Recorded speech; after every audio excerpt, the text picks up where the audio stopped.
தமிழகம் எங்கும் Max Gold, cash for your gold. Max Gold நீங்க தங்க மட்டும் இல்லைங்க, பிளாட்டினம், டைமண்ட், சில்வர், ரூபினி எதை வேணாலும் விற்கலாம். உங்களுக்கான பணம் ரொக்கமா கையிலயோ இல்லைன்னா பேங்க் அக்கௌண்ட்லயோ உடனடியாக செலுத்திடுவாங்க.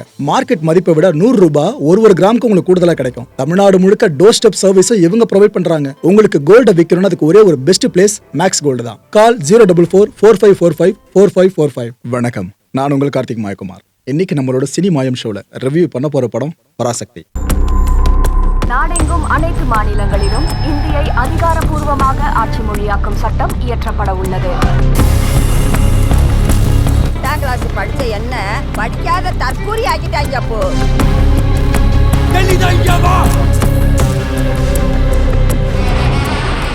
இந்த படத்தோட plus points, minus points and முக்கியமான சில விஷயங்கள் இதெல்லாம் பார்க்கறதுக்கு முன்னாடி வர அந்த குருவை பார்த்துருவோம். இந்த படத்துக்கு டைரக்டரா ஒர்க் பண்ணியிருக்கிறது சுதா கொங்கரா அவர்கள். இந்த படத்துக்கான கதை எழுதியிருக்கிறது மதிமாறன் புகழேந்தி. ஸோ கதை சுதாது கிடையாது. ஸ்க்ரீன் பிளே பார்த்தீங்கன்னா 3 பேர் பண்ணியிருக்காங்க, சுதா, அர்ஜுன், கணேஷா.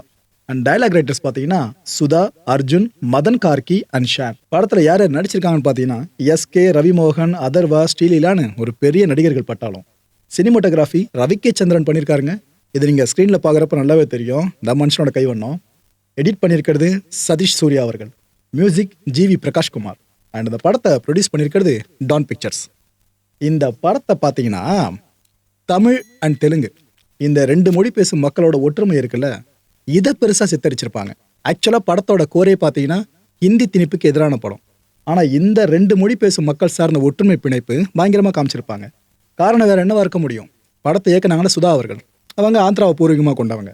ஒருவேளை ஒரு தமிழ் இயக்குனர் இந்த படத்தை எடுத்திருந்தாருன்னா எனக்கு தெரிஞ்ச ரிசல்ட் ஒட்டுமொத்தமாக மாறி இருக்கலாம். ஏன்னா படத்தில் உணர்ச்சி மிகுதி அப்படின்றது கொஞ்சம் மட்டுப்படுத்தப்பட்ட மாதிரி தான் இருந்துச்சு. அதுவும் தமிழ் உணர்வு சார்ந்து சொல்கிறேன். தீ பரவட்டும் அப்படின்னு நாம் ட்ரெய்லர்லாம் பார்த்துட்டு போல, ஆனால் இது அப்படியே நீதி பரவட்டும் அப்படின்னு மாற்றிருக்காங்க. உங்களுக்கே தெரியும் சென்சார் போர்டில் எவ்வளோ கட்டு இந்த படத்தை கொடுத்தாங்கன்னு சொல்லிட்டு. ஆக்சுவலாக இந்த படம் வெளியானதே கண்டிப்பாக பெரிய சிக்கலை கடந்து தான் இருக்கணும். எனக்கு என்னன்னா இந்த படமே இப்படி வெளியாயிடுச்சு, சென்சார் போர்டு அதுன்னு சொல்லிலாம் தாண்டி வந்துட்டாங்க. இவ்வளோ கான்ட்ரவர்சியான பல விஷயங்கள் கொண்டிருக்க இந்த படமே ரிலீஸ் ஆயிருக்குன்னா ஜனநாயகன்ற விஷயம் கொஞ்சம் அங்கங்கே நம்மளுக்கே புரிதட்டு இருக்குல்ல. சரி விடுங்க, அடுத்த பஞ்சாயத்து அதை பற்றி பார்ப்போம். இதுவே இந்த படத்தோட உணர்வு இருக்குல்ல, அதோட தாக்கம் ஏற்பட ஒரு மைனஸாக அமைஞ்சிருச்சுங்க. ஏன்னா இது போல விஷயம் தீ பரவட்டும் தான் ஃபுல்லாக பராசக்தி சார்ந்த ப்ரொமோஷன் நடந்துட்டு இருந்துச்சு. படத்தில் நிறைய காட்சிகளும் அப்படி தான் நெருப்பு பேஸ் பண்ணி இருந்துச்சு. அதுக்கு பதிலாக நீதினு சென்சார் போர்டில் மாற்ற சொல்லியிருக்காங்க பார்த்தீங்களா. இது படத்தோட உணர்வு தாக்கத்தை குறைக்கிற மாதிரி தான் இருந்துச்சு. படம் பார்த்த எல்லாருக்கும் நான் சொல்கிற விஷயம் புரியுதுன்னு நினைக்கிறேன். இந்த படத்தோட ப்ரொட்டகனிஸ்டாக நடிச்சிருக்காருல சிவகார்த்திகேயன். அவருக்கு படத்தில் கேரக்டர் நேம் பார்த்தீங்கன்னா செழியன் அப்படின்னு கொடுத்துருப்பாங்க. ஆக்சுவலாக இது ஏதோ நிஜத்தில் வாழ்ந்த ஒரு தலைவர், நிறைய பேர் உங்களுக்கு தெரிஞ்சிருக்கும், செழியன்ற பேரில் முடிகிற மாதிரி. அவங்கள ரிசம்பிள் பண்ணுற மாதிரி கேரக்டர் நேம் நினச்சிட்டு இருப்பீங்க. அது கிடையாது மக்களே. நிஜ தலைவர்களுக்கும் இந்த ப்ரொட்டகனிஸ்ட் கேரக்டருக்கும் சம்மந்தமே கிடையாது.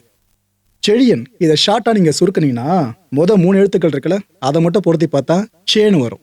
சேகுவாரா உலகத்திலேயே மிக தலை சிறந்த போராளியை இப்போ நம்ம போட்டிருக்கிட்டு இருக்க ஒருத்தர். அவரோட கேரக்டர் ரிசம்பிள் பண்ணுற மாதிரி தான் இந்த கேரக்டருக்கு செழியன்னு பேர் வச்சிருக்கானே தவிர மற்றபடி எந்த உள்காரணமும் இதில் கிடையாது. தியேட்டரில் அப்ளாஸ் பயங்கரமாக வாங்கிச்சு இந்த படத்தில் ஒரு பர்டிகுலர் சீனு. ஒட்டுமொத்த சீனில் அவ்வளோ உணர்ச்சி மிகுந்த வசனங்கள் இருந்தோம். இந்த ஒரு கேரக்டர் வந்தப்போ என்ன அப்ளாஸ்ன்றீங்க. அப்போ தான் எனக்கே புரிஞ்சுது, ஏன்பா கேரளா சினிமா இண்டஸ்ட்ரியில் ஒரு ஃபாலோ பண்ணுறவங்களை தாண்டியும் தமிழ் அவ்வளோ ஃபேன்ஸ் இவருக்கு இருக்காங்கன்னு அப்போ தாங்க தெரிஞ்சது. ஆளுக்கும் அவரோட யூனிஃபார்முக்கும் சம்மந்தமே இருக்காது. நீங்கள் படம் பார்த்தீங்கன்னா தெரியும். யார் நம்ம பசில் ஜோசப் இருக்காரு, அவரை பற்றி தான் சொல்லிக்கிட்டு இருக்கேன். கேரளாவை ரெப்ரசன்ட் பண்ணுற மாதிரி, மலையாள மக்களை ரெப்ரசன்ட் பண்ணுற மாதிரி இந்த கேரக்டரை பயன்படுத்தியிருப்பாங்க. இந்த கேரக்டர் வரப்போ என்ன கைத்தட்டுன்றீங்க. எஸ்கே கூட அவ்வளோ கிளாப் கிடைக்கலங்க, ஆனால் இவருக்கு கிடைச்சிருந்துச்சு. எனக்கு ஒரு இன்ட்ரெஸ்டிங்கான மூமெண்ட்டாக அந்த படத்தில் பார்த்தது இவருக்கு கிடைச்ச கிளாப் இருக்குல்ல, அதை தான் சொல்லுவேன். இந்த மாணவர்களோட ரெப்ரசன்டேட்டிவ்ஸாக நிறைய மாநிலங்களிலிருந்து பல பேர் வர மாதிரி காட்டுவாங்க. எப்படி இங்கே தமிழ் மாணவர்கள் தரப்பில் சிவா உள்ள காட்டுறாங்க இந்த செழியன் கேரக்டரை, அது போல் பல மாநிலங்கள் சார்ந்து காட்டுவாங்க. இந்த ஹிந்தி திணிப்புக்கு எதிராக போராடுற மாணவர்கள் அமைப்பிலிருந்து வர்ற அந்த தலைவர்கள்னு காட்டுறாங்கல்ல, அவங்க எல்லாருக்கும் இருக்க ஒரே ஒற்றுமை இப்போ நான் பிஜேபி ஸ்டேட்ஸாக இருக்குல்ல, அது சார்ந்த ஒற்றுமை தான் அப்போ அவங்கள பொருத்தி பார்க்க முடியும். இதில் நீங்கள் படம் பார்த்து முடிச்ச பிற்பாடு இந்த ஜென்ரேஷன் முந்தைய ஜென்ரேஷன் எல்லாரும் கனெக்ட் பண்ணி பார்க்குற ஒரே ஒரு புள்ளி ஈஸியாக உங்களுக்கு புரியுறது எதுன்னு கேட்டிங்கன்னா இந்த மேட்ரு மட்டும்தான் புரியும். அப்படின்னா என்ன ப்ரோ, அரசியல் நிறைய பேசப்பட்டிருக்கான்னு கேட்டிங்கன்னா படமே மொழியை பேஸ் பண்ண படம் தான். மொழி அரசியல் இல்லாமல் நாம் இது வரைக்கும் பரிணமிச்சு வந்திருக்க வாய்ப்பே கிடையாது. அப்போ அந்த கேள்வியே தப்பாயிடுச்சா? Okay right. ஒரு மெல்லிசான கோடு மக்களை இதில் கரெக்டாக படக்குழு ட்ராவல் பண்ணணும். கொஞ்சம் அங்கே இங்கே அவங்க பிசுங்கினாலும் ஒட்டு மொத்தமாக படம் வேற மாதிரி கலரை கொடுத்துரும். உதாரணத்துக்கு வசனங்களை பற்றி சொல்கிறேன். இந்த படத்தில் ஒரு டைலாக் ஒன்று வரும், எஸ்கே பேசுவாப்பில், அரக்கர்கள் இப்போ அறப்போராட்டம் சார்ந்து வந்திருக்கோன்னு சொல்லுவார். அதாவது இதை நான் எக்ஸ்பிளைன் பண்ணாலே சர்ச்சையான விஷயமா மாறிடும். ஆனால் இதை படத்தில் அவங்க பயன்படுத்தியிருக்காங்க. இது நீங்கள் 2 வகையாக பொருள் எடுத்துக்க முடியும் மக்களே. கிட்டத்தட்ட வஞ்ச புகழ்ச்சி அணிமாரி தான் இந்த வார்த்தைகள். இதில் நீங்கள் தமிழர்களை மேலோங்கி காட்டுற மாதிரி எடுத்துக்கலாம், சிறுமைப்படுத்தி காட்டுற மாதிரி நீங்கள் எடுத்துக்கலாம். So it's up to you மக்களே. இது போல வசனமும் படத்தில் இருக்குது. இதைத்தான் சொன்னேன், இந்த படக்குழு இது போல வசனங்களை ரொம்ப கேர்ஃபுல்லாக ஹேண்டில் பண்ணியிருக்காங்க அப்படின்ட்டு. கொஞ்சம் அங்கங்கே மிஸ் ஆகிருந்தா படம் தமிழோட பெருமையை சிறுமைப்படுத்துகிற மாதிரி படமாக கூட மேபி மாறி இருக்கலாம். இதில் அந்த படக்குழு இருக்காங்களே, அவங்க சக்சீட் பண்ணியிருக்காங்க. அதை நம்ம மனப்பூர்வமாக ஒத்துக்கிட்டே ஆகணும். அண்ணா கேரக்டர் எனக்கு தெரிஞ்சு இந்த கேரக்டருக்கு வேற யார் நடிக்க வச்சிருந்தாலும் சரியாக பொருந்திருக்காது. நம்ம சேத்தன் இருக்கார்ல, செமையாக பொருந்திருக்காருங்க. அண்ணாவை அப்படியே திரையில கொண்டு வந்திருக்காங்க. அவரோட பற்கள் கரை இருக்குல்ல, அது சார்ந்து பயங்கரமாக ஒர்க் பண்ணியிருக்காங்க. இப்படி அந்த கேரக்டர் செதுக்கிறதுல இந்த படக்குழு வெற்றி கண்டிருக்காங்க தான் சொல்லணும். கலைஞர் கேரக்டர் படத்தில் இருக்குங்க. அந்த கேரக்டர் உங்களுக்கு எந்த தாக்கத்தை ஏற்படுத்துனா எனக்கு தெரியல, ஆனால் படத்தில் இருக்கு. ஒரு 2-3 சீன்ஸ் அதிகபட்சம் அவ்வளோதான் வருவாப்புல. அதில் ஒரு டயலாக் போர்ஷன் சீக்வன்ஸாக அவருக்கு இருக்கு. அந்த கேரக்டருக்கு முக்கியத்துவம் பெருசாக கொடுக்காம இந்த படத்தை எடுத்திருக்காங்களே, உள்ளபடி எனக்கு அதில் பெரிய ஆச்சரியம். ஏன்னா இந்த படம் யார் பேக் பண்ணி வரா, எந்த அளவுக்கு இந்த படத்துக்கான சப்போர்ட் மக்கள் மத்தியில் இருக்கு, அதில் சப்போர்ட் பண்ணுறவங்கள எத்தனை பேர் ஒரு கட்சியை சார்ந்தவங்களா இருப்பாங்க, எல்லாமே உங்களுக்கு அறிஞ்ச உண்மைதான். அப்படி இருக்கிறப்ப இந்த படம் சார்ந்து இந்த டைரக்டர் எடுத்திருக்க முடிவு இருக்குல்ல, அது கரெக்டான முடிவு. கொஞ்சம் யோசிச்சு பாருங்களேன். கலைஞர் கேரக்டர் இன்னும் கொஞ்சம் அழுத்தம் திருத்தமாக அந்த படத்தில் காமிச்சிருந்தாங்க, முடிஞ்சு போயிடுச்சு. திமுகவோட 100% பிரச்சார படமாக இந்த படம் மாறி இருக்கும். அப்படி மாறி இருந்தால் அது வேற மாதிரி ரிசல்ட் தாங்க கொடுத்துருக்கோம் மக்கள் மத்தியில். நிறைய பேரும் இந்த கட்சி சார்ந்து பெருசாக அபிமானம் இல்லாதவங்க இருப்பாங்களே, திமுக சார்ந்து, அவங்க மத்தியில் இந்த படம் ஒரு வெறுப்பு ஏற்படுத்துறவங்களோட அமைஞ்சிருக்கும். நல்ல வேலை அது போல எந்த விஷயத்தையும் சுதா கொங்கரா அவர்கள் இந்த படத்தில் கொண்டு வரல. நிறைய கேரக்டர்ஸ் வந்து போகிற மாதிரி கலைஞர் கேரக்டரும் வந்து போகட்டுன்ற மாதிரி தான் அவங்க பயன்படுத்தியிருக்காங்க. உண்மையிலேயே அப்போ அவருக்கான பவர் என்னவா இருந்துச்சு, அண்ணாவோட ஒரு நம்பிக்கைக்குரிய தம்பியா கலைஞர் அவர்கள் எந்த அளவுக்கு இருந்தாங்க, இது போல விஷயம் மட்டும் அங்கங்கே தொட்டிருக்காங்க தவிர ஃபுல் பிளஜா கொண்டு போல. இதையும் லாபகமாக ஹேண்டில் பண்ணியிருக்கு படக்குழு. ஓகே, இதுக்கு அடுத்த முக்கியமான ஒரு விஷயம் பார்த்தீங்கன்னா, காங்கிரஸ் கட்சியினர் அவங்க இந்த படத்தை பார்த்து இப்போ என்ன ரியாக்ட் பண்ண போறாங்கன்னு எனக்கே தெரியலங்க. ஏற்கனவே திமுக காங்கிரஸ் கூட்டணியில் இழுபறி போயிட்டு இருக்கிறது ஒரு பேச்சு அடிபட்டு இருக்கு. தாவைக்காவை வச்சு காங்கிரஸ் திமுக கிட்ட சில விஷயங்களை கூட்டணி பேரம் பெருசாக நடத்திட்டு இருக்கிறதாவும் ஆட்சியில் பங்கு கொடுக்கணுன்ற மாதிரி கேட்டுட்டு இருக்கிறதாவும் நிறைய டாக் போயிட்டு இருக்கு. இந்த டாக்குக்கு மத்தியில் இந்த படம் வேற வந்திருக்கா. என்னதான் சொல்றேன், காங்கிரஸ் கட்சியினர் இப்போ இந்த படத்தை பார்த்தாங்கன்னா என்ன ரியாக்ஷன் கொடுக்க போறாங்களோ யாருக்குண்டா. இதுக்கப்புறம் தாவேக்கா சார்ந்த கூட்டணி போலான்னு சொல்லிட்டு இருக்க சில காங்கிரஸ் தலைவர்கள் இருக்காங்களே, அவங்க இந்த படத்தை விமர்சிக்கும் வாய்ப்புகள் இருக்கு. இது வரைக்கும் பண்ணல, மேபி பண்ணலாம்னு நினைக்கிறேன். ஏன்னா அந்த அளவுக்கு காங்கிரஸ் பிரிவில் நடக்கிற விஷயம் தானே, உண்மையில நடந்த விஷயமோ அதை தானே திரையில கொண்டு வராங்க ஓரளவுக்குன்னு சொல்லிட்டு. ஸோ காங்கிரஸை கொஞ்சம் டேமேஜ் பண்ணுற மாதிரி தான் இருக்கும். அதில் இந்திரா காந்தி கேரக்டருக்கு அவங்க வலு பெருசாக சேர்க்கலைங்க படக்கூடும். ஏன்னா இந்திரா காந்தி கேரக்டர் எந்த அளவுக்கு மிடுக்கா எப்படி இருப்பாங்க அவங்கள பற்றி நம்ம படித்ததில் அவ்வளோ இருக்குது. படத்தில் நீங்கள் பார்க்குறப்ப எங்கெங்கேயும் மக்கள் அவ்வளோ கொத்தாக கொல்லப்படுறாங்க, அவ்வளோ கஷ்டம் போயிட்டு இருக்கு, நிறைய பிரச்சனைகளை சந்திச்சுட்டு இருக்காங்க, மொழி சார்ந்த மக்கள் இவ்வளோ கஷ்டப்படுறான்ற விஷயம் தெரிய வரும்போது அவங்க ஃபேஸில் பெருசாக ரியாக்ஷன் இல்லை. சரி ஏதோ அப்படின்ற மாதிரி தான் போயிட்டு இருக்கும். இந்திரா காந்தி அவர்கள் இப்படியே உண்மையிலே இருந்தாங்க. இதைத்தான் சொன்னேன், காங்கிரஸ் கட்சின்னு இந்த படம் பார்க்கும்போது லைட்டாக அவங்களே இந்த படக்குழுவை விமர்சிக்கிறதுக்கும் வாய்ப்புகள் நிறைய இருக்கு. அண்ணா அவர்களை பின்பற்ற பிரதான திராவிட கட்சிகள்ல 2 பெரிய யானைகள், ஒன்று திமுக, இன்னொன்று அதிமுக. இந்த படம் பார்க்குறப்ப திமுகவினருக்கு இந்த படம் பயங்கரமாக கனெக்ட் ஏற்படுத்திடும். ஆனால் அதிமுகவினருக்கு 1% கூட கனெக்ட் ஏற்படுத்தாது. உங்களுக்கே தெரிஞ்ச உண்மைதான், அந்த மொழிப்போர் டைம்ல அதிமுகன்ற கட்சியே கிடையாது. திமுக சார்ந்து ஓப்பனிங் இருக்கு பாருங்க, அதுக்கு அடித்தளம் போட்டுட்டு இருந்த டைம் வேற. அப்படி இருக்கும்போது இந்த படம் திமுகவினருக்கு ஃபுல் அண்ட் ஃபுல் கனெக்ட் கொடுக்கும், அதிமுகவினருக்கு 1% கூட கனெக்ட் கொடுக்காது. பாஜக மைண்ட் வாய்ஸ் இப்போ என்ன இருக்கு யோசிச்சு பாருங்களேன். இந்த படம் எங்களுக்கு எதிரான படம் இல்லப்பா, காங்கிரஸ்க்கு எதிரான படம் தான். அப்போ நாங்கள் எதுக்கு இதுக்கு முட்டுக்கட்டெலாம் போட்டுட்டு இருக்கணும், எங்களுக்கு ஒன்றும் பிரச்சனை இல்லை அப்படின்னு அவங்க ஒதுங்கி இருப்பாங்க. அப்படிதான் இருந்துச்சு படம் பார்க்கும்போது. முழுக்க முழுக்க காங்கிரஸ் சார்ந்த ஒரு எதிர்ப்பாளை ஏற்படுத்துற மாதிரி தான் இந்த படம் அமைஞ்சிருந்துச்சு. ஆனால் மக்களுக்கு ஒரு விஷயத்த உண்மையை சொல்லிடுறேன், ஹிந்தி திணிப்பு விஷயத்தில் தேசிய கட்சிகள் ஒன்றுக்கு ஒன்று சளைச்சதே கிடையாதுங்க. ஓகே, இந்த படத்தோட கதையை பற்றி சொல்லணும் அப்படின்னா, ஹிந்தி திணிப்பு இருக்குல்ல, இதை செய்கிற மத்திய சர்க்கார் இவங்களை எதிர்த்து தமிழர்கள் தலைமையிலான ஒரு புறநானூறு படம் கிளம்புது. அந்த படம் தான் இந்த ஹிந்தி மொழி பேசாத மற்ற மாநிலங்கள் இருக்குல்ல, அந்த மாநில மக்களுக்காகவும் குரல் கொடுக்குது. கடைசியில் இந்த படம் ஜெயிச்சுதா இல்லையா, ஹிந்தி திணிப்புக்கு முற்றுப்புள்ளி வைக்கப்பட்டுச்சா இல்லையா, இதுதான் படத்தோட ஒட்டுமொத்த கதையே. இந்த படத்தோட ப்ளஸ் பாயிண்ட்ஸ் எடுத்துக்கிட்டிங்கன்னா என் கண்ணில் 5 ப்ளஸ் பாயிண்ட்ஸ் மாட்டுச்சு. அதில் ஒன்று பார்த்தீங்கன்னா, கண்ணு முன்னாடி 1960s காலகட்டத்தை கொண்டு வந்தாங்க. இதெல்லாம் சாதாரண விஷயம் இல்லைங்க. ஒரு பீரியட் ஃபிலிம் நீங்கள் பண்ணுறீங்க அப்படின்னா பெரிய டாஸ்க்கு அந்த காலகட்டத்தை அப்படியே கண்ணு முன்னாடி கொண்டு வரதான். இதில் இந்த படக்குழு ஜெயிச்சிருக்காங்க. ஒரு இடத்துல கூட பிசிறு தட்டவே இல்லை, டீட்டெயிலாக ரீசர்ச் ஒர்க்காக பண்ணியிருக்காங்க. அது சூப்பராக தேட்டரில் பார்க்குறப்ப நம்மளால ஃபீல் பண்ண முடிஞ்சது. 2வது ப்ளஸ் பாயிண்ட் பார்த்தீங்கன்னா மேக்கிங். இதில் நீங்கள் ஒளிப்பதிவு, எடிட்டிங் எல்லாத்தையுமே உள்ள நீங்கள் கொண்டு வந்துடலாம். டெக்னிக்கலி சவுண்டான மூவியாக இந்த படம் சொல்லலாம். அந்தளவுக்கு சூப்பராக ஒர்க் பண்ணியிருக்காங்க. கிளிச்சு எங்கேயுமே உங்களால் பார்க்கவே முடியாது. 3வது ப்ளஸ் பாயிண்ட் பார்த்தீங்கன்னா நடிப்பு, அதுவும் ரவி மோகன் இருக்காரு, அந்த கேரக்டருக்கு அவர் தான்ப்பா அப்படின்னு இருந்தாருங்க. அவ்வளோ சூப்பராக பொருந்திருக்கார் ரவி மோகன் அவர்கள். அதுவும் இல்லாமல் இப்போ கெனிஷா இருக்காங்களே, அவங்க வேற ப்ரெஸ்ஸில் பேசும்போது சில வார்த்தைகளை சொல்லிட்டாங்க. ரவி மோகனுக்காக இந்த படம் ஓடும் அப்படின்ற மாதிரி சொல்லிட்டு போயிட்டாங்க. அவருக்கு அந்த படம் பார்க்க வந்தன்ற மாதிரி சொல்லிட்டு போயிட்டாங்க. இப்போ எஸ்கே ஃபேன்ஸில் ஒரு பக்கம் கிளம்பிட்டு என்னங்க இது போல் சொல்லிட்டீங்கன்னு அவங்க ஒரு பக்கம் கோச்சிக்க ஆரம்பிச்சிட்டாங்க. ஆனால் எஸ்கே பாராட்டலாங்க. இந்த படத்தோட போஸ்டர்ஸ்லாம் வெளியாச்சுல, அப்போவே சிவகார்த்திகேயன் அப்படின்ற பேருக்கு முன்னாடியே ரவிமோகன் பேர் வந்துடும். எஸ்கே பொறுத்த வரைக்கும் இந்த படத்தில் ஒரு வில்லங்க ரவிமோகன், ஆனால் எனக்கு அவர் எப்பவுமே ஹீரோ தான் அப்படின்னு ஸ்டேஜில் சொன்னார்ல, அதில் அந்த மனுஷன் ஓகே மாண்பு புரிஞ்சிக்க முடியுது. இந்த படத்துலையும் கிட்டத்தட்ட அவர் சொன்னது உண்மையாக தான் இருந்துச்சு. ஹீரோ கேரக்டரை விட வில்லன் கேரக்டர் நீ பயங்கரமாக ரசிப்பீங்க. என்ன பாடி லாங்குவேஜ். எனக்கு தெரிஞ்சு தனி ஒருவன் படத்தில் மித்ரனை பார்த்தோம்ல, அதே மித்ரன் சித்தார்த் அபிமன்யுவா ஒரு படத்தில் நடிச்சு அப்படிங்க இருக்கும். அது மாதிரி தான் இந்த படத்தில் நடிச்சிருக்கார் ரவிமோகன் அவர்கள். வில்லனிசம் பீக்ல இருக்கு. ஈவு இறக்கமே இல்லாத வில்லனா இந்த படத்தில் சூப்பராக பண்ணியிருக்காப்ல. இன்னொரு பக்கம் நம்ம அதர்வா, அவரோட கரியர்லேயே அவருக்கு கிடைச்ச நல்ல கேரக்டர்ஸில் இது ஒரு முக்கியமான கேரக்டர்னு சொல்லலாம். அவ்வளோ சூப்பராக பண்ணியிருக்காரு. அப்புறம் ஸ்ரீலீலா, அவங்களோட க்யூட்னஸ் இருக்குல்ல, அதை நீங்கள் படம் முழுக்க பார்க்க முடியும். ஆனால் அதுவே ஒரு மைனஸாக அமைஞ்சிருச்சு. ஓரளவுக்கு பார்க்கலாங்க. இப்போ ஏற்பட்ட ஒரு கான்ட்ரவர்ஷியலான சப்ஜெக்ட், இதில் அந்த காதல் காட்சிகள் இவங்களோட அந்த விஷயங்கள் இதெல்லாம் தேவையான, இதுவே படத்துக்கு லேக் அமைஞ்சிருச்சு. மற்றபடி உங்களோட பெர்ஃபார்மன்ஸ் பற்றி சொல்கிறதா இருந்தால் சூப்பராக பண்ணியிருக்காங்க. பட் இந்த படத்துக்கு அவ்வளோ தேவையில்லைன்னு நினைக்கிறேன். அவ்வளோ காட்சிகள் அவங்களுக்கு கொடுத்தது. 4வது ப்ளஸ் பாயிண்ட் பார்த்தீங்கன்னா மியூசிக். நம்ம ஜிவி மற்ற படங்கள்னாலே மனுஷன் அடிச்சு பொழப்பாப்புல, இது அவரோட 100வது படம் வேறு. மியூசிக் சூப்பராக இருக்குது படத்தில். எனக்கு தெரிஞ்சு நீங்கள் காட்சிகளில் தொய்வு ஏற்படுறப்ப அந்த மியூசிக் ஓரளவுக்கு உங்கள் காதுகளை உயர்த்தி பிடிக்கும். கேளு கேளு கேளு இன்னும் கொஞ்சம் பாருன்ற மாதிரி.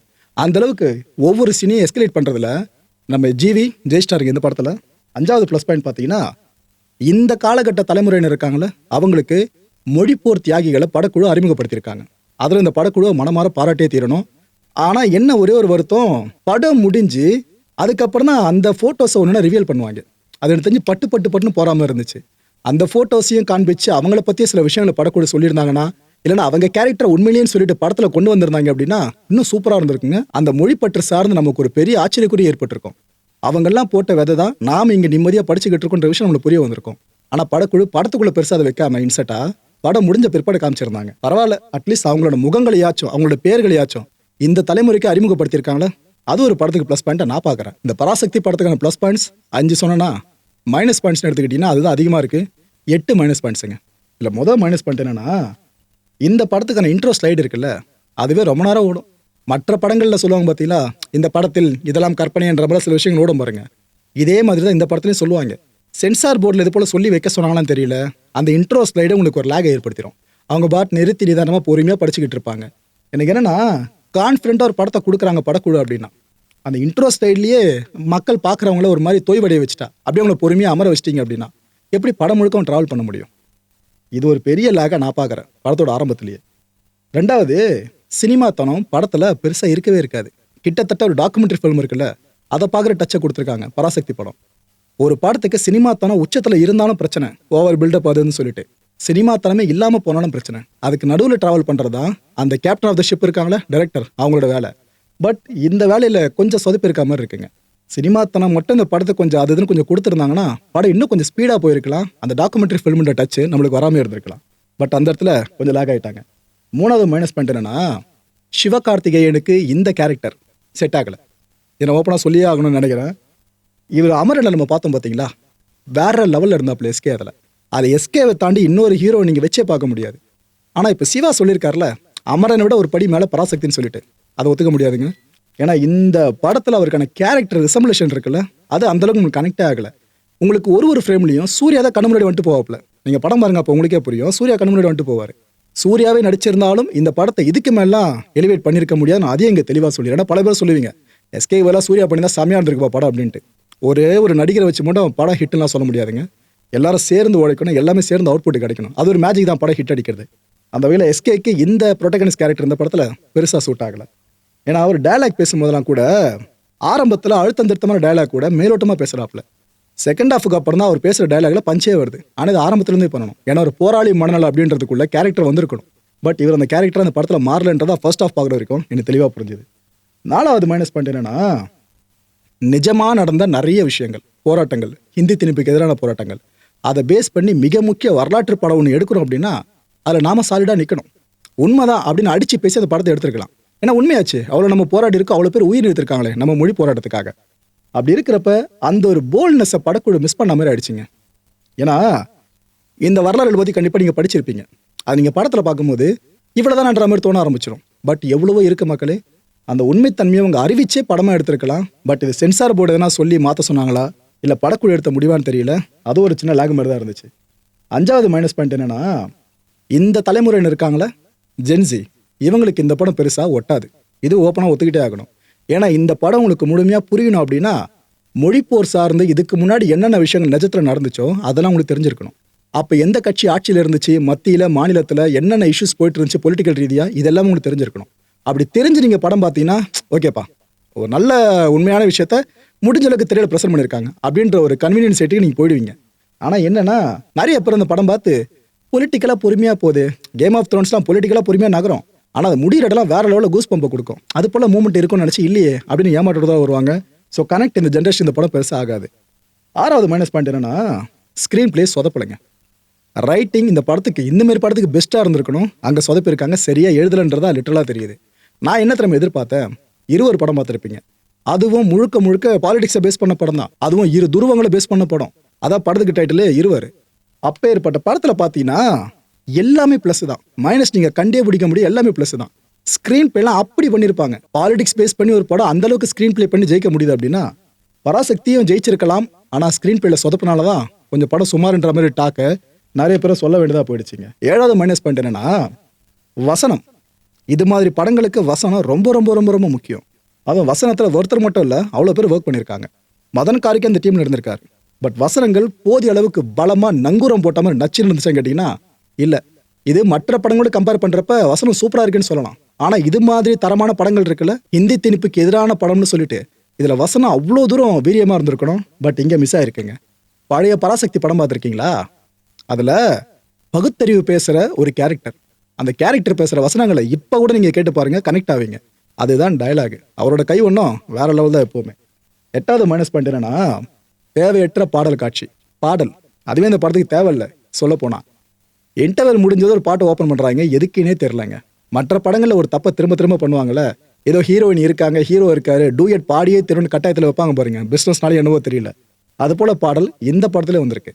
எந்தெந்த படத்துக்கு எதை கொடுக்கணுன்ற முடிவு இருக்குல்ல, அதை படக்குழு கண்டிப்பாக எடுக்கணும். அவங்களுக்கு தலையீடோ இல்லாமல் இருக்கணும் ப்ரொடக்ஷன் சைட்ல இருந்து. இந்த படக்குழு சார்ந்து எங்கே லேக் ஏற்படுச்சுன்னு தெரியல.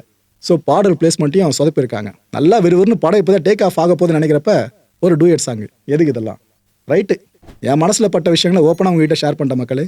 இந்த படத்துக்கு நம்ம மாயம் கொடுக்குற மார்க் பார்த்தீங்கன்னா 5க்கு 2.5 கொடுக்கலாம். படம் ஆவரேஜ். இன்னொரு விஷயம் இங்கே கன்வே பண்ணிக்கிறேன், இந்த படம் தமிழர் தெலுங்கு மக்கள் இவங்க சார்ந்த ஒற்றுமையை பறைசாற்றுற மாதிரி ஒரு படி மேலே போகிற மாதிரிலாம் சொன்னோம் பார்த்தீங்களா. இன்ஃபேக்ட் இந்த கதையில் முதல்ல பார்த்தீங்கன்னா அதர்வா கேரக்டரில் நம்ம துல்கரும், அப்புறம் நஸ்ரியா அவர்கள் ஸ்ரீலீலா கேரக்டர்லையும் தான் பண்ணதாக இருந்துச்சு. அப்படி பண்ணியிருந்தா தமிழர்கள் மலையாள மக்கள் இவங்க சார்ந்த ஒற்றுமையை பெருசாக பிரதிபலிச்சுட்டு மற்ற ஹிந்தி பேசாத மாநிலங்கள் இருக்குல்ல, அங்கே இருக்க மாணவர் படை சார்ந்த விஷயங்களை சேர்த்து கொடுக்கும்போது ஓகே அப்படின்ற மாதிரி தோணிருக்கும். ஸோ இந்த ஆர்டிஸ்ட்டை செலக்ட் பண்ணுறதுலேயே ஒரு படக்குழு எவ்வளோ தூரம் யோசிக்க வேண்டியிருக்குன்னு தோணுதில்ல நம்மளுக்கு. இப்போ லிட்டரலா துல்கரை பேஸ் பண்ண ஒரு மீம் அது இப்போ பயங்கர ட்ரெண்டிங்கில் ஓடிக்கிட்டு இருக்கு. அதாவது டக் லைஃப்ன்ற படத்தை துல்கர் வேணான்னு சொன்னார். இது கூடவே இந்தியன் 2ன்ற படம் அதையும் வேணான்னு சொன்னார். சரி, இந்த வரிசையில் இந்த படத்தையும் துல்கர் அவர்கள் வேணான்னு சொல்லிட்டாரு. முதல்ல அவர் வேணான்னு சொன்ன 2 படங்கள் ரிசல்ட் நம்ம பார்த்தோம். அதே மாதிரி இந்த படம் ரிசல்ட்டை இருக்குன்ற மாதிரி அப்போ நிறைய பேர் மீமை சர்க்குலேட் பண்ணிட்டு இருந்தாங்களே, அது இப்போ அதிகமாக எடுத்து ட்ரெண்ட் பண்ண ஆரம்பிச்சிட்டாங்க. நான் திரும்ப சொல்கிறேன், படம் படுமொக்க அவ்வளோ மோசம் அதெல்லாம் கிடையாதுங்க. படம் நீங்கள் பார்க்கலாம், ஆவரேஜ். என்ன ஃபர்ஸ்ட் ஹாஃப் கொஞ்சம் லேக் இருக்கும், பொறுமையாக இருக்கும், அவ்வளோதான். செகண்ட் ஹாஃப் ஓரளவுக்கு விறுவிறுன்னு போகும். ஓகேன்ற மாதிரி படம் தான் இது. இப்போ இந்த ரிவ்யூ ஹானஸ்டாக சொன்னதுனாலேயே இந்த கட்சி சித்தாந்தம் இருக்கிறவங்க, அவரை ஃபாலோ பண்ணுற இவரை ஃபாலோ பண்ணுறேன்னு சொல்கிறவங்கள கமெண்ட் செக்ஷனில் வந்து ப்ரோ வரலாறு தெரியாமல் பேசாதீங்க அப்படின்னு சொல்லுவீங்க. பராசக்தி படம் சார்ந்து இந்த ரிலீஸுக்கு முன்னாடி இந்த படத்தை பற்றியும் நிஜமான விஷயங்களை பற்றியும் நம்மளோட யார் அதிகமாக பேசியிருப்பான்னு தெரியல. டவுட் இருந்துச்சுன்னா நம்ம சேனலில் பராசக்தின்னு டைப் பண்ணினா வரும் சில வீடியோஸ், அதை பாருங்கள்.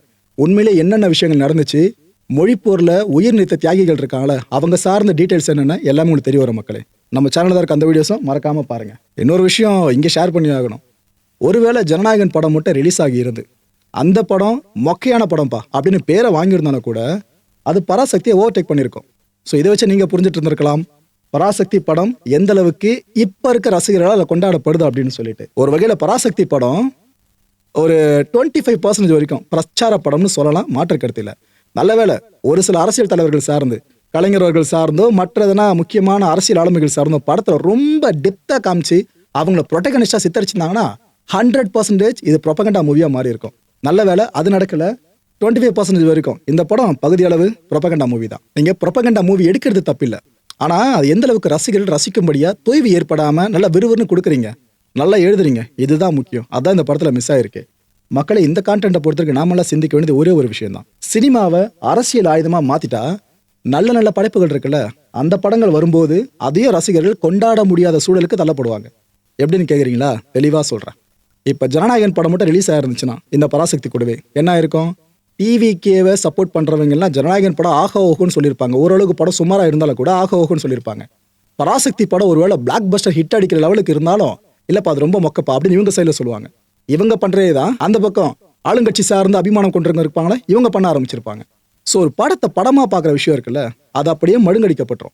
இதனால தான் சொல்கிறேன், சினிமாக்குள்ளேயும் விளையாட்டுக்குள்ளேயும் அரசியல் தலையெடுக்க ஆரம்பிச்சிடுச்சுன்னா நல்ல படைப்புகளை மக்கள் கொண்டாட தவறிடுவாங்க. சில மோசமான படைப்புகள், ஆகச்சிறந்த படைப்புகள் அப்படின்னு நிறைய பேரால் கொண்டாடப்பட்டு அதை ஹிட்டம் கொடுக்குற அளவுக்கு போயிடுவாங்க. இதில் இதுவும் மெலிசான கோடு தான். நம்ம டிராவல் பண்ணுறது ரொம்ப கஷ்டம், டிராவல் பண்ணணும். ஆனால் ஸோ இப்போ பராசக்தி சார்ந்து பார்த்துட்டோம். அரசியல் நடி ஓரளவுக்கு எல்லாரும் முகங்களையும் பேர ஆரம்பிச்சிடுச்சா, இதே நடி ஜனநாயகன் படம் ரிலீஸ் ஆகும்போது வரும் பாருங்க, அப்பையும் பராசக்தி சார்ந்து அதோட ரிசல்ட்டை ஓப்பனாக ஒத்துக்காதவங்க, ஓப்பனாக ஒத்துக்கிட்டவங்க, இவங்களோட மனநல ஜனநாயகன் ரிலீஸ் அப்போ எந்த அளவுக்கு எதிரொலிக்குன்றது வெயிட் பண்ணி பார்க்க தானே போகிறோம். ஸோ படங்களை படங்களாக பார்ப்போம். அது தாண்டி இது பிரச்சனை அது பிரச்சனைன்னு யாரோ சம்பாதிச்சுட்டு போகிறாங்க படத்தில் நடிக்கிறவங்க அந்த டீம்னு மக்கள் மத்தியில் அமைதியின்மை ஏற்படாமல் பார்த்துக்கலாம். அது ரொம்ப ரொம்ப முக்கியம். ஒரு வீடியோலையும் இந்த விஷயத்தை அழுத்தம் திருத்தமாக சொல்ல வேண்டியதாக இருக்குது. இந்த பராசக்தி படம் உங்களுக்கு திருப்தியை கொடுத்துதான்? நீங்கள் எதிர்பார்த்த விஷயங்கள் படத்தில் இருந்துச்சா? உங்களோட பதில்களை கீழே கமெண்ட் செக்ஷனில் கமெண்ட் லீவ் பண்ணுங்க. அடுத்த நிகழ்ச்சி சந்திக்கலாம். நன்றி, வணக்கம். தமிழகம் எங்கும் Max Gold, cash for your gold. Max Gold நீங்க தங்க மட்டும் இல்லைங்க, பிளாட்டினம், டைமண்ட், சில்வர், ரூபினி எதை வேணாலும் விற்கலாம். உங்களுக்கான பணம் ரொக்கமா கையிலயோ இல்லைன்னா பேங்க் அக்கௌண்ட்லயோ உடனடியாக செலுத்திடுவாங்க. மார்க்கெட் மதிப்பை விட 100 ரூபாய் ஒரு கிராமுக்கு உங்களுக்கு கூடுதலாக கிடைக்கும். தமிழ்நாடு முழுக்க டோர் ஸ்டெப் சர்வீஸும் இவங்க ப்ரொவைட் பண்றாங்க. உங்களுக்கு கோல்ட விற்கணும்னு அதுக்கு ஒரே ஒரு பெஸ்ட் பிளேஸ் மேக்ஸ் கோல்டு தான். கால் 04445454545. என் நண்பர் மாயம் ஸ்டுடியோஸ் நேயர்களே, மாயம் பக்தின்னு ஆன்மீகத்துக்காக பிரத்யேகமாக ஒரு சேனலை கொண்டு வந்திருக்கோம். மறக்காம சப்ஸ்கிரைப் பண்ணி அந்த சேனலுக்கு உங்களோட ஆதரவை மனப்பூர்வமாக தெரிவிங்க. வணக்கம் மாயம் ஸ்டுடியோஸ் நண்பர்களே. மாயம் ட்ரெண்ட்ஸ் அப்படின்ற ஒரு புதிய ஃபேஸ்புக் பேஜை ஓப்பன் பண்ணியிருக்கோம். நீங்கள் யூடியூப்பில் பார்த்துட்டு இருக்கீங்களா நம்மளோட கான்டென்ட்ஸ்லாம், இதெல்லாம் விட ஒரு படி மேலே ரொம்ப கிறிஸ்பாகவும் ரொம்ப சூப்பராகவும் நிறைய கான்டென்ட்ஸ் உங்களுக்கு இந்த பேஜில் காத்துட்டு இருக்குங்க. ஸோ உடனடியாக ஃபேஸ்புக் பிளாட்ஃபார்ம் போங்க, மாயம் ட்ரெண்ட்ஸ்னு டைப் பண்ணி சர்ச் பண்ணி நம்ம பேஜை ஃபாலோ பண்ணுங்கள். அப்படியே நம்ம சேனலையும் நீங்கள் சப்ஸ்கிரைப் பண்ணிட்டீங்க அப்படின்னா இன்னும் நிறைய புது புது கான்டென்ட்ஸை உங்களுக்காக ப்ரொடியூஸ் பண்ணி கொடுத்துக்கிட்டே இருப்பாங்க. நீங்கள் பண்ணுற ஒவ்வொரு சப்ஸ்கிரிப்ஷனும் எங்களுக்கு பெரிய மோட்டிவேஷனாக அமையும்.